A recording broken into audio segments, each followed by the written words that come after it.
네, 2021년 4월 21일 이정훈입니다. 오늘로 백신 정치학, 백신의 국제 정치학, 백신의 안보학을 한번 거론해 보겠습니다. 제목은 백신 한일전, 문재인 대통령은 스가 일본 총리한테 완패당할 것인가 를 제목으로 잡았습니다. 백신 스와프, 무슨 말인지 아십니까? 좀 어렵죠. 후쿠시마 오염수 방류 한국이 오케이 하겠다 그랬는데 그 이유가 무엇인가 하나하나 짚어보겠습니다. 미일 정상회담이 끝났는데 스가 일본 총리는 기존 미일 관계는 물론이고 FOIP, Free and Open Indo-Pacific, 자유롭고 개방된 인도패시픽 스트래티지, 미국과 일본이 공동 아시아 전략을 택한 거죠. 그 다음에 쿼드 참여를 재확인했다. 일본이 기존의 미일 관계는 물론이고 FOIP 전략 및 쿼드 전략을 재확인했다. 그리고 나서 미국은 다 보도가 됐지만 일본은 미국 화이자로부터 오는 9월까지 상당한 백신을 확보해서 오는 9월이 되게 되면 일본 국민 전체를 접종할 수 있다. 코로나 백신을 맞힐 수 있다. 이런 발표가 나왔습니다. 미일 정상회담 잘해갖고 일본은 굉장히 골치 아픈 코로나 백신 문제를 해결하는 걸로 지금 가고 있습니다. 지금 반대로 한국은 지금 어떤 상황이냐? 일본도 똑같았어요. 미일 정상회담 전까지는. 백신 절벽 상태입니다. 백신 절벽. 지금 혈전이 현재까지는 나오지 않았다. 그 다음에 효용도 높은 것다. 이런 걸 보게 되면 미국 백신이 파이자하고 모더나가 이제 혈전이 아직 보고되지 않았고 효용은 상당히 높은 걸로 나왔거든요. 그 미국제 백신인데 지금 스가가 4월 달에 미국을 갔다 왔고 한 달 뒤엔 5월 말에는 문재인 대통령이 미국에 가는데 우리 문 대통령도 대한민국 국민을 위한 백신을 확보할 수 있을까? 미국산 좋다고 하는 미국산 백신을 확보할 수 있을까가 이제 관심사가 되는 겁니다.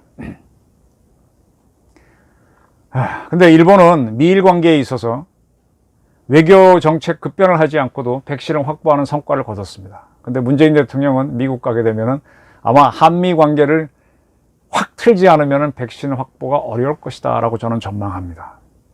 조금 설명을 드릴게요. 이 방송 보시는 분들은 미일 관계를 어떻게 보시는지 모르지만은 일본 사람들한테 미안한 표현이지만은 안보에 관한 한 일본은 미국의 일부일 뿐입니다. 독립국가가 못 된다고 저는 봅니다. 일본은 2차 대전 패전하면서 안보 면에서는 미국의 일부가 된 나라라고 저는 봅니다. 그 증거가 1951년 발효됐다가 다시 한번 개정돼서 60년에 다시 발효된 미일 안보 조약입니다. 그 앞에 전문에는 이런 내용이 있습니다. 어쩌고저쩌고 나가는데 유엔 헌장이 각국의 자위권을 인정하고 있다. 자위권은 뭔가 하면요. 내가 다른 나라로부터 침략을 받았을 때 스스로 지키는 권리. 이거는 유엔도 모든 나라는 자위권이 있다고 인정했습니다. 일본이 군대가 있다 없다, 자위대가 군대가 아니다 기다 이런 얘기 하시는데 일본도 침략을 받으면 자기 나라를 지키기 위해서 싸울 권리, 즉 자기 나라를 지키기 위해서 싸우는 권리는 있습니다. 그거는 천부적인 것이라서 미일 안보조약도 인정을 합니다. 많은 분들이 일본은 전쟁 못한다 그러는데 침략을 받았을 때 일본을 지키기 위한 전쟁은 일본 영토와 영해내에서 할 수 있습니다. 그리고 이 미일 안보조약 1조에 보게 되면은 이런 내용이 있습니다. 일본에 주둔하는 미군은 어쩌고저쩌고 하는데 직접적인 일본에 대한 무력 침공과 외국에서의 선동 등에 의해서 일본에서 내란이 일어났을 때 도움을 줄 수 있다. 즉 다른 나라가 일본을 침략했을 때 일본에 주둔하는 미군은 침략하는 국가와 싸울 수 있고 그러한 외국이 일본 내에서 선동을 일으켜서 내란이 일어나게 했을 때 그 내란 세력을 일본에 주둔하는 미군이 칠 수 있다. 그런 내용입니다. 대한민국에서는 이러한 역할을 대한민국 국군이 하도록 되어 있습니다. 근데 일본은 정식 군대가 없기 때문에 바로 일본에 주둔하는 미군이 일본군처럼 역할을 한다라고 되어 있는 게 미일 안보 조약입니다. 그래서 제가 계속 일본은 안보 면에서는 미국의 식민지다. 미국의 일부다. 51번째 주다라고 저는 말씀드리는 겁니다.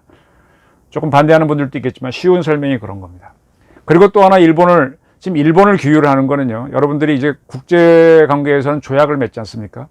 조약이 그 나라의 주권을 규정한 헌법보다 위냐 아니냐 논란이 많은데, 제 생각은 헌법보다 위에 있다고 봅니다. 따라서 미일 안보조약은 일본 헌법보다도 상위에 있다고 보는 게 옳다는 게 저희 판단입니다. 일본은 미국한테 전쟁을 졌기 때문에 일본 헌법은 미일 안보조약보다 상위에 있을 수가 없습니다. 그래서 이제 이런 해석이 가능한 거고요.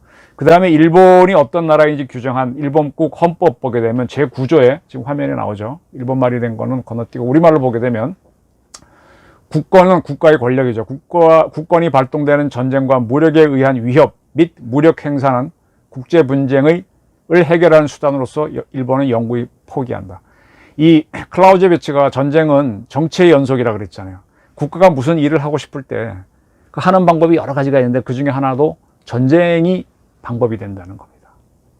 공작도 방법이 되고. 그래서 일본이 무슨 문제를 해결하려고 할 때 잘 안 되니까 전쟁을 할 수 있는 권한이 모든 나라가 갖고 있어요. 전쟁은 절대로 하지 말라 그러는데 갖고 있습니다. 원래 해도 됩니다. 근데 그렇게 하게 되면 침략이기 때문에 국제적으로 규탄을 받고 이제 역공을 받으니까 그래서 안 할 뿐이지. 그래서 일본 헌법은 일본의 문제를 푸는 방법으로서 전쟁은 영구히 포기한다라고 규정되어 있습니다. 따라서 일본은 자기 방어를 위한, 누가 쳐들어왔을 때 지키는 전쟁을 할 수 있지만은 밖으로 문제 해결하기 위해서 일본의 국익을 얻기 위해서 투사하는 전쟁은 못합니다. 그리고 그 구조에는 육해 공급 및 기타 전력을 일본은 보유하지 않는다. 이렇게 되어 있습니다. 따라서 일본은 아까 누차 말씀드리지만 일본의 안보 책임은 미국이 책임집니다. 그래서 일본은 미국이 일부일 뿐이에요. 언어가 다른 언어를 쓰고 경제 주권을 갖고 있고 다른 주권을 갖고 있는 어떻게 보면 자치국에 비슷하다고 보셔도 됩니다. 과거 일본이 2차 대전 지고 난 다음에 연합군 최고사령부, 사실상은 미군 사령부죠. 그게 나중에 극동군 사령부가 됐다가 지금은 통합이 돼서 이제 하와이에 있는 인도 패시픽 커맨드가 돼 있는데 그거죠. 연합군 최고사령부가 주일미군 사령부로 개칭이 됩니다. 지금도 주일미군 사령부는 별 3개짜리가 이끄는 사령부가 있습니다. 그래서 주일미군 사령부가 전체 일본 방어를 책임지는데 그러한 주일미군을 보조하기 위해서 만들어진 조직이 54년도에 만든 일본의 자위대입니다. 일본 자위대는 군사적으로 일본 방위를 책임진 미군을 보조하는 기구입니다. 따라서 미국과 중국이 전쟁을 할 경우에 중국이 전쟁하는 부대가 일본 영해나 일본 영토로 들어오게 되면은 일본 자위대는 그러한 중국군과 싸울 수 있습니다. 미군과 같이. 왜? 아까 유엔이 자기 나라를 지키는 자위권이 있다라 그랬지 않습니까? 그래서 자위권 차원에서 할 수 있고요. 그러나 일본 영해 바깥에서 미국과 중국이 싸울 때 그때 일본군은 같이 중국군을 공격하지 못합니다. 그때는 비군사 분야에서 미군을 지원하는 역할만 합니다. 국제정치적으로 그렇게 규정되어 있습니다. 지금 중국과 일본이 전쟁할 수 있느냐 문제를 잘 보시려면 두 나라 사이에 어떤 서로 영토 다툼이 있느냐를 보셔야 되는데 지금 일본은 중국한테 빼앗긴 영토가 없어요. 그리고 중국이 빼앗겼다고 주장하는 센카쿠 열도를 일본이 갖고 있습니다. 그죠? 그러면 그 센카쿠, 중국은 이제 다오이다오라 그러는데 그걸 빼앗기 위해서 쳐들어오면은 일본 영토 안으로 들어온 거니까 미군과 함께더러 일본 자위대가 중국군하고 싸울 수 있습니다. 이게 바로 미일 안보 조약에 의한 거죠. 그리고 일본 영해 바깥에서는 이번에 이제 중국의 라오닝 항모가 뜨니까 미국의 구축함 함장이 다리 딱 꼬면서 보는 장면이 나왔고 일본의 작은 호위함이 라오닝 항모를 따라다니는 사진이 나왔는데 그런 식으로 일본 영해 바깥에서는 일본 자위대는 중국군의 동향을 감시해서 미군에 알려주는 역할을 하고 직접적인 전쟁은 안 할 겁니다. 자, 결국 무슨 얘기인가 하면 중국 문제와 관련한 미국과 일본은 국익이 일치하다는 겁니다. 그래서 일본은 일본 영해 밖에서도 중국 봉쇄하는 미국을 돕겠다는 거예요. 미군을 돕겠다는 겁니다. 그래서 Free and Open Indo-Pacific 전략을 미국과 일본이 2017년인가요? 공동 외교 전략으로 채택을 했죠. 아베하고 트럼프가. 그리고 여기에 호주와 인도를 참여시켜서 우리가 뭐 하나일 때는 뭐 싱글, 둘이면 듀오, 셋이면 트리오, 넷이면 쿼드, 뭐 이렇게 쭉 나가잖아요. 그래서 쿼드를 만든 겁니다. 네 나라를 중심으로. 자, 이제 많이 이제 언론에 나오는 게 남중국해 분쟁, 남중국해 문제를 많이 얘기하는데 간단하게 설명드릴게요. 이 국제적으로 이 해양 문제를 다 담당하는 조약이 있습니다. 우리도 가입했고 중국도 다 가입했습니다. 미국은 가입 안 했죠. 비준은 안 했죠. 근데 이 중국도 비준한 게 유엔 해양법 협약인데 여기에 따르면요. 우리 대한민국 독도에 대해서 일본하고 다툼이 있는데 독도에 대해서 아직도 논란이 있는데 간단하게 정리해 드릴게요. 독도는 암석이라 그럽니다. 아일랜드가 아닙니다. 아일랜드는 섬이고요. 그건 사람이 사는 섬이고 락스, 이건 암석인데 사람이 살지 못하는 암석은 유엔 해양법에 따르면 해양법 협약에 따르면 영해를 가집니다. 12해리 영해를 가지고 우리나라 사법권을 행사할 수 있는 접속수역 24해리 접속수역을 갖습니다. 그러나 200해리 배타적 경제수역 EEZ는 갖지 못합니다. 그래서 독도 주변에는 12해리 쪽에는 우리 해양경찰청에 그 삼봉호가 늘 떠 있고요. 그 바깥 24해리까지에는 우리 해군 군함, 광개토 대왕함 같은 게 떠 있는 겁니다. 그러나 거기서부터 이제 우리 EEZ는 독도를 기점으로 못 나가고 울릉도를 기점으로 나가는 EEZ까지는 우리가 관할하고 있는 겁니다. 아시겠습니까? 그리고 이 독도는 보게 되면 그 말을 바위 덩어리잖아요. 근데 바다 중에는 산호초로 해서 물 위에 솟은 산호초 같은 것도 있고요. 그 다음에 모래톱이 쌓여서 된 것도 있습니다. 이러한 것들은 영해도 갖지 못하고 접속수역도 갖지 못하고 EEZ도 갖지 못한다라고 유엔 해양법 협약은 되어 있습니다. 이 협약을 중국도 비준했고 우리도 비준했습니다. 지금 남중국해에 가게 되면은 거기에는 산호초나 모래톱이 있습니다. 근데 중국이 그런 걸 몇 개 차지해서 우리 거다라고 주장합니다. 그 각 나라가 막 서로 싸우고 있어요. 이거 왜 네 거냐? 그리고 그건 원래 주인 없는 거다. 그건 어떠한 거 영토가 될 수 없는 거다. 그러고 있는데 중국이 그렇게 자기 거라고 한 다음에 시멘트를 들이부어가지고 거기다가 이제 뭐 비행기 활주로도 만들고 뭐 그렇게 해놓고 병력도 배치하고 무기도 설치했습니다. 그 유인도니까 이거는 아일랜드니까 영해도 갖고 접속수역도 갖고 EEZ도 갖는다. 이렇게 나왔습니다. 거기에 대해서 동남아 국가들 베트남 이런 나라들 다 반발하죠. 근데 중국의 무력에 두려우니까 어떻게 하지는 못합니다. 그걸 딱 지켜보고 있던 미국이 저건 옆에 나라 꼼짝 못하게 해서 다 조공국가로 만드는 거네 하면서 그건 안 돼. 그건 총칼만 쏘지 않았지 이건 침략이야 라고 하면서 그러한 중국의 인공도서 바로 옆에 있는 12해리 영해를 갔잖아요. 그 영해 안으로 미국 군함을 집어넣는 겁니다. 영해 이거 인정 못해 하고 미국 군함들이 막 지나다니는 거예요. 그래서 중국이 반발했고 자기네 군함을 내세워갖고 서로 이렇게 가까이 뭐 대치한다, 뭐 이렇게 서로 지나간다. 그러게 나오는 게 남중국해 위기입니다. 네. 여기서부터 미국과 중국의 갈등이 남중국해에서 일어나는 거죠. 미국은 바로 이거를 그거는 공해니까 항행의 자유가 있다. 프리덤 오브 내비게이션이 있다.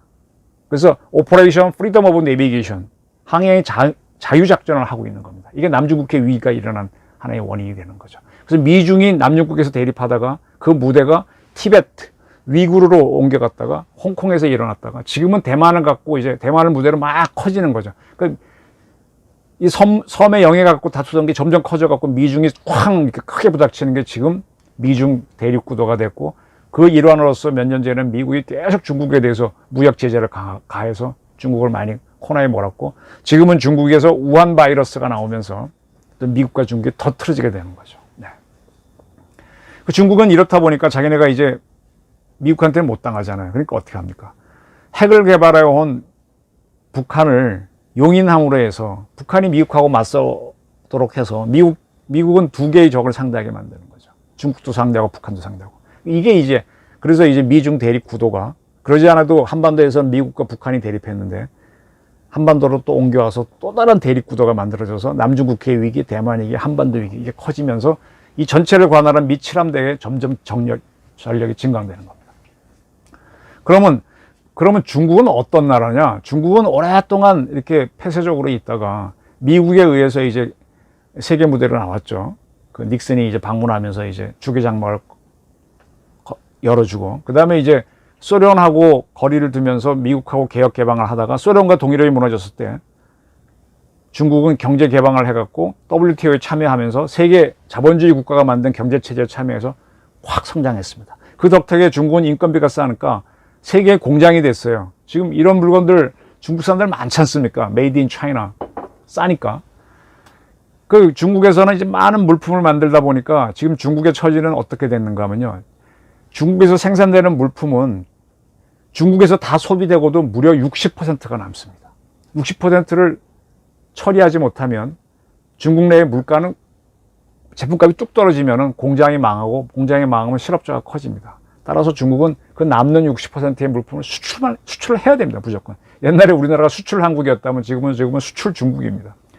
그게 수출을 하려니까 다른 나라가 사줘야 되는데 선진국들은 뭐 필요한 걸 사지만 더 이상 안 사주니까 못 사는 나라에 가서 중국이 어떤 지원을 해줍니다.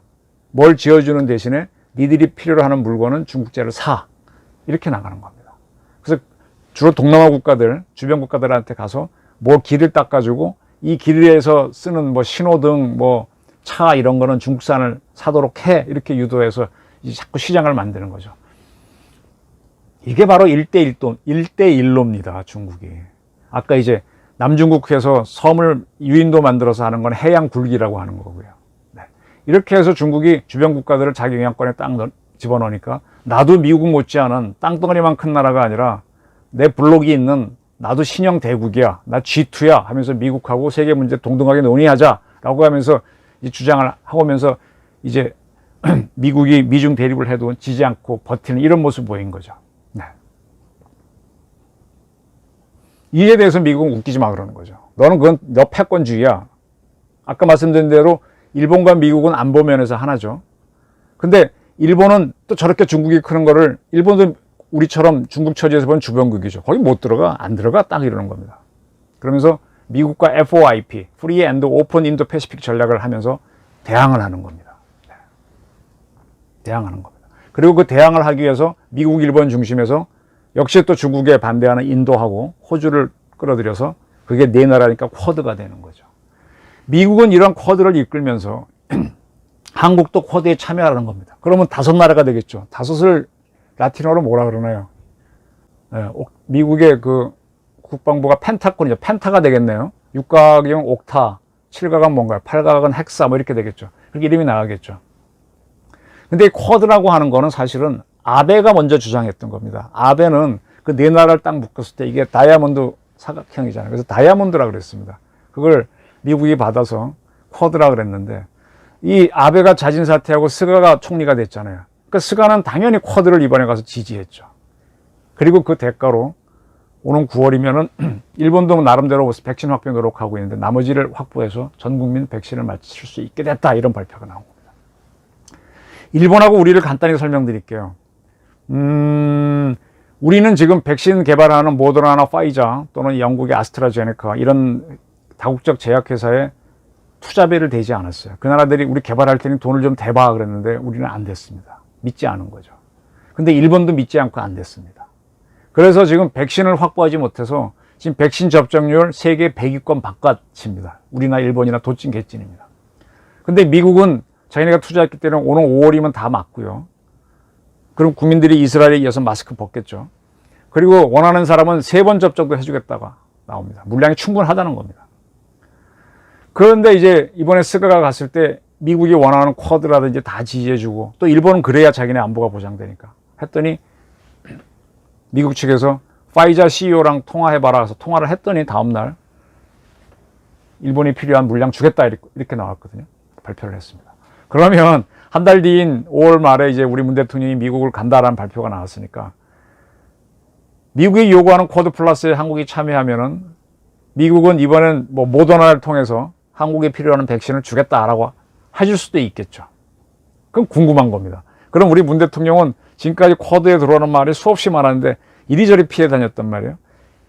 들어갈 거냐 말 거냐 굉장히 궁금합니다. 쿼드 플러스에 참여하겠다 라고 하면 백신이 확보되면은 내년 3월 9일 대선에서 여당은 유리할 겁니다.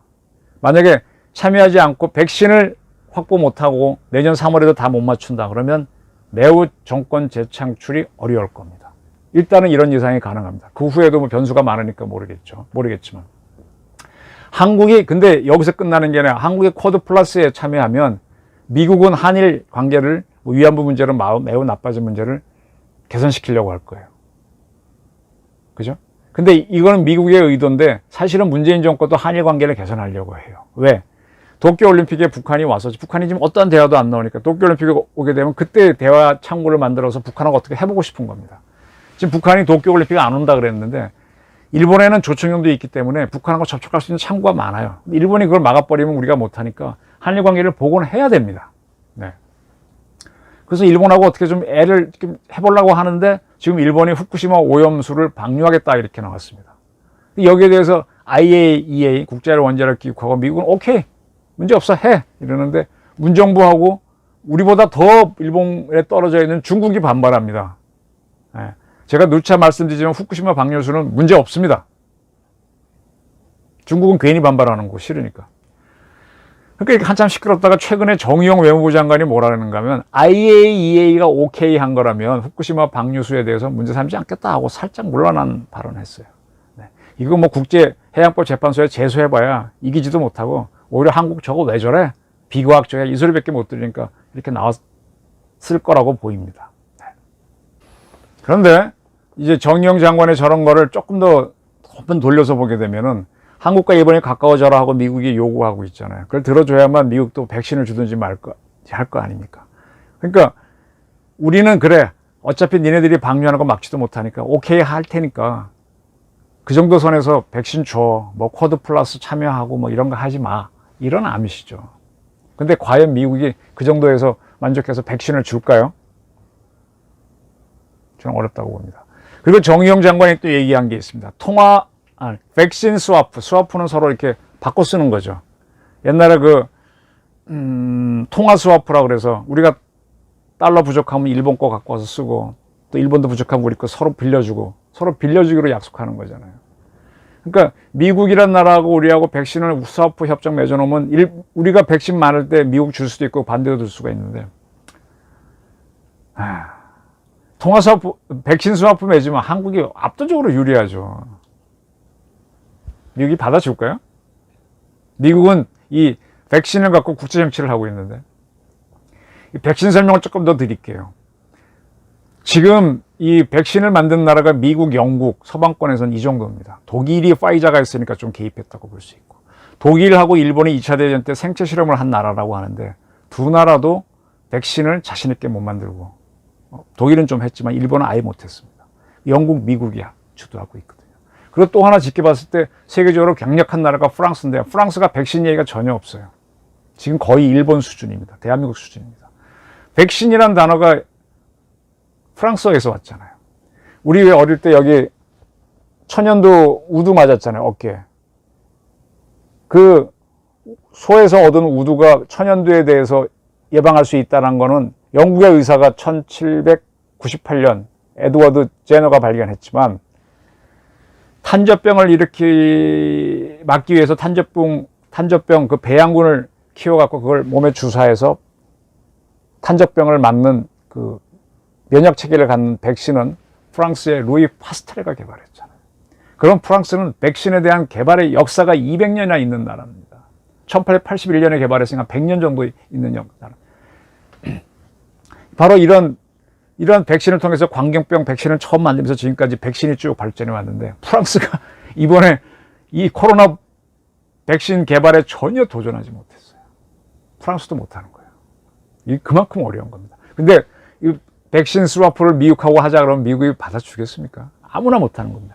다국적 파이자라든지 그런 세계적인 제약사나 모더나처럼 미국 정부가 지원한 연구소들이 할 수 있는 거거든요.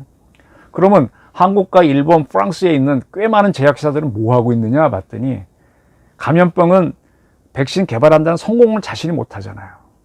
그리고 그게 개발했을 때 효용도 문제가 될 거고 또 감염병이 사라지면 시장에 안 나오지 않습니까? 굉장히 그건 위험한 도박입니다. 근데 지금 암이라든지 뭐 성인병 같은 경우는 이미 보편화된 병이니까 그건 개발하면 시장이 있지 않습니까? 되게 그러한 신약을 개발합니다. 일본이나 우리나 프랑스의 제약회사들. 코로나 백신은 시도 꿈도 못 꿉니다. 그런 거는 파이자나 모더나 같은다고 할 때 주식 투자하듯이 투자를 하는 겁니다. 투자도 못했어요. 프랑스도 못했어요. 근데 그러한 한국이 이제 와서 미국 상대로 백신 스와프하자 그러면 미국이 웃죠. 니들은 우리랑 체급이 달라. 동급이 아니야. 무슨 스와프야. 백신 구걸이지. 이러고 나옵니다. 차라리 우리가 북한 상대로 백신 스와프 하자. 그러면 북한은 따라 나올 수 있어요. 근데 우리가 백신이 있어야 하지. 백신이 있으려면 지금 미국하고 관계를 개선해서 쿼드 플러스에 참여해야죠. 여기서 문재인 정권의 모순이 나오는 겁니다. 그러니까 지금 어떤 이 백신 문제 때문에 쿼드 플러스에 참여하지 않고 백신을 확보하려다 보니까 백신 스와프라든지 또는 뭐 이런 거 이게 일종의 잔머리라는 얘기입니다. 잔머리가 통하지 않을 거라는 게 저희 예상입니다.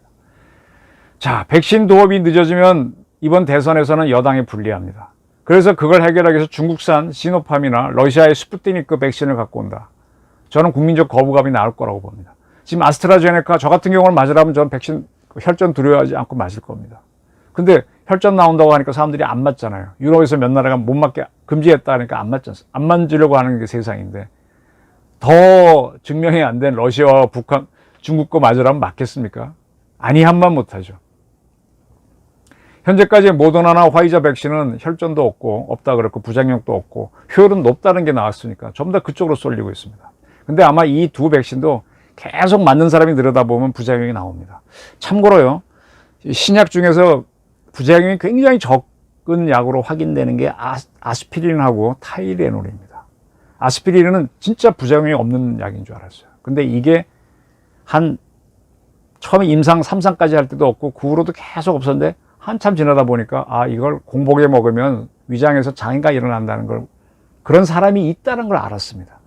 모든 사람이 똑같을 수 없잖아요. 대부분은 없는데 뭐 억명 중에 하나. 그래서 공복에 먹을 때는 뭐 음식과 같이 먹으면 그게 별 문제 없거든요. 그래서 이제 아스피린은 부작용이 없는 약이 됐고, 여러분 뭐 알러지 있을 때 타이레놀 먹지 않습니까? 타이레놀도 거의 부작용이 완벽히 없다 그랬습니다.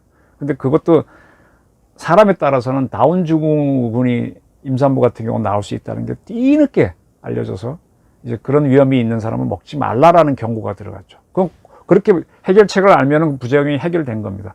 파이자나 모더나도 계속 맞다 보면 부작용이 나올 텐데, 그럴 때 어떻게 하라라는 방법이 나오면 이것도 부작용이 풀리는 건데, 어쨌든 지금 아스트라제네카하고 얀센은 혈전이 나오고 모더나와 화이자는 없습니다. 효율도 좋습니다. 근데 이런 것들을 필요로 하지 무슨 중국산이나 러시아산 백신을 국민들이 원하겠어요. 여당에서 검토한다는 것 자체가 웃기는 얘기죠. 반미 자주노선을 외치는 송영길 같은 사람이나 검토하는 아니죠. 제가 늘 공부해보면 미국산 무기, 고급 무기, 전투기는요, 영국, 프랑스, 독일은 없고, 중국, 러시아 갖다 대봐야 비교가 안 됩니다. 첨단으로 갈수록 미국 거는 압도적입니다. 백신도 미국이 압도적입니다. 한국이 전투기 KF-21을 개발한다 하는 거는 미국이 개발한 걸 보고 그와 성능이 유사한 거를 한번 개발해 보는 겁니다. 이미 성공한 모델을 참고해서. 백신도 우리가 한다면은 이렇게 모방 개발은 가능할 거예요. 근데 제로 상태에서 개발하는 건 미국이 압도적으로 창의적입니다. 이 영국이나 프랑스는 아예 못 따라가고 영국도 못 따라가는 겁니다. 그리고 이 신약을 개발하려면요, 인구가 한 1억이 넘는 나라여야 돼요.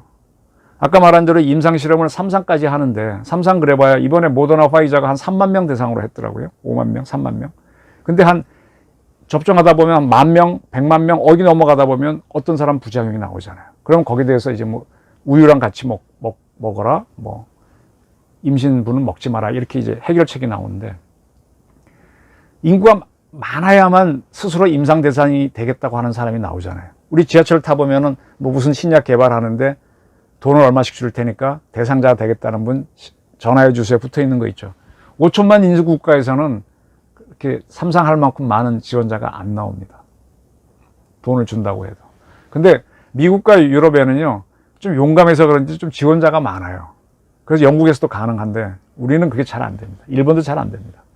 이번에는 코로나는요, 3상 할 때 워낙 공포가 컸기 때문에 3상 대상자가 적었습니다. 근데 미국은 방역을 안 했죠. 그러니까 자발적으로 임상 대상자가 되겠다는 사람이 있었고, 그래도 부족했던 걸로 압니다. 근데 완전히 방역에 실패한 나라가 브라질이지 않습니까? 브라질은 그러니까 자발적으로 임상 대상자가 되겠다는 사람이 있어서 주로 브라질에서 3상 실험을 많이 해서 원하는 데이터가 확인해보고 이제 이렇게 생산이 되는 겁니다. 그러면 한국은 간단히 말씀드리면 인구가 1억이 안 되기 때문에 신약, 감염병 백신 신약을 개발하는 데는 한계가 있는 나라입니다. 이건 앞으로도 우리 지정학적 조건처럼 우리 신약 개발의 한계 요소가 될 겁니다. 그럼 남북이 통일해서 8천만 내지 1억으로 간다면 얘기는 달라지죠. 그리고 중국을 우리가 영향권에 넣어서 브라질처럼 사용한다면 가능할 수 있겠죠. 그래서 우리가 중국보다 강한 나라가 돼야 됩니다. 자, 우리가 백신이 충분하면은 북한을 상대로 대화할 수 있습니다. 이거 줄 테니 너 나와. 너 이거 줄 테니 북핵 좀 하지 말아봐. 해볼 수가 있잖아요. 이인영 통일부 장관도 백신 있으면 북한에게 주겠다 그랬지 않습니까? 해야지 게임을, 남북 게임을. 근데 그 전제 조건이 미국산 백신인데 쿼드 플러스에 참여해야 되잖아요. 이게 모순입니다. 물론 내년, 내후년쯤 되게 되면은 미국도 맞고 전 세계 많이 맞았고 또 우리가 돈이 많은 나라니까 결국은 구입할 겁니다. 근데 내년 3월 9일 대선 끝난 다음에 구입하게 되면은 여당의 정권 재창출이 안 될 수도 있다는 게 이 정권의 모순이란 겁니다. 바로 이것이 데미자주를 주장해온 친문 세력의 핵심인 586의 모순이라는 겁니다. 친문 586은 지금 모순에 걸려 있습니다. 북한과 대화하려면 미국의 요구를 들어줘야 되는데, 그렇게 하려면 쿼드 플러스에 참여해야 되는데, 그렇게 하면 중국하고 북한하고 대립을 해야 됩니다.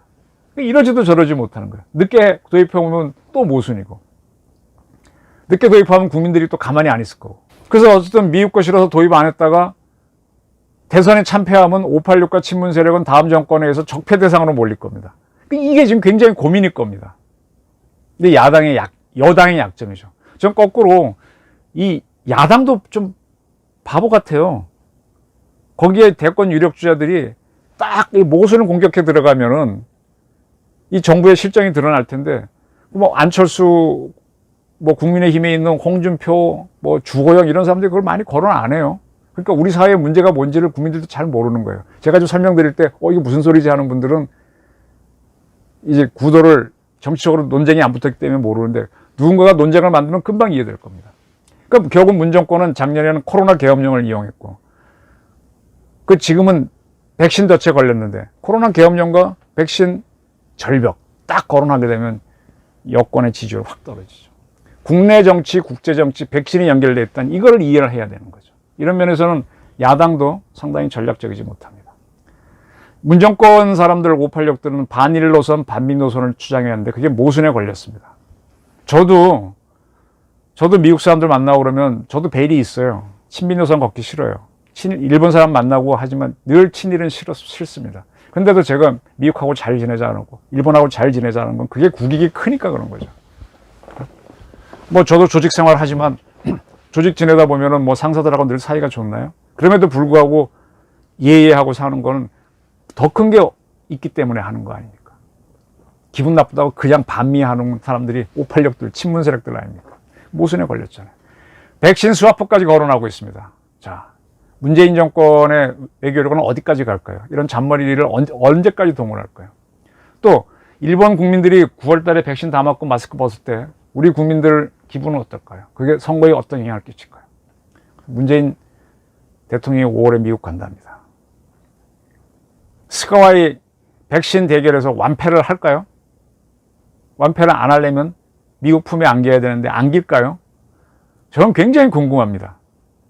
통화 스와프까지, 백신 스와프까지 거론하고 뭐 후쿠시마 방류소 오케이까지 했는데 그 정도 갖고 될까요?